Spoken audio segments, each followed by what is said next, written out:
Good morning mga pare koy. For today's video, tignan natin ang ginagawang kalsada, pinagbubuglot nito, ang Arayat going to Magalang. Magiging mabilis na ang biyahe pag gusto mo pumunta ng Arayat or Magalang, hindi ka na iikot pa. Salamat sa proyekto nato ng ating gobyerno, malaking tulong ito sa komunidad ng Magalang at Arayat Municipality.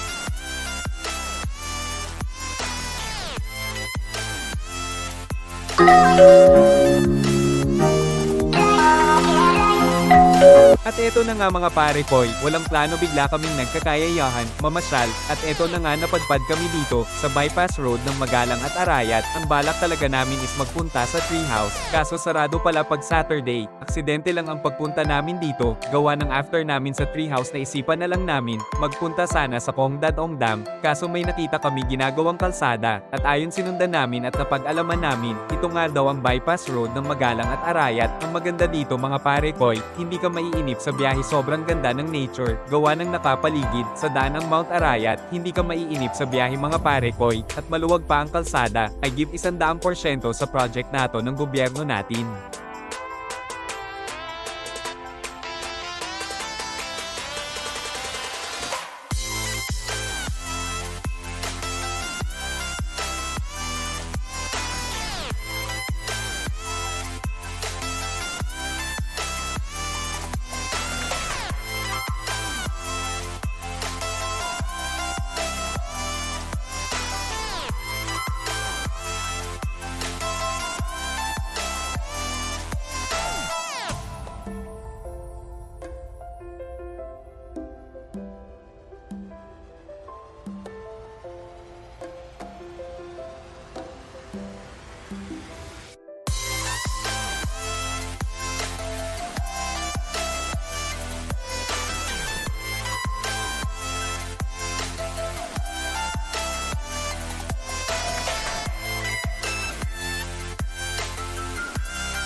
Thank you mga pare koy, for watching.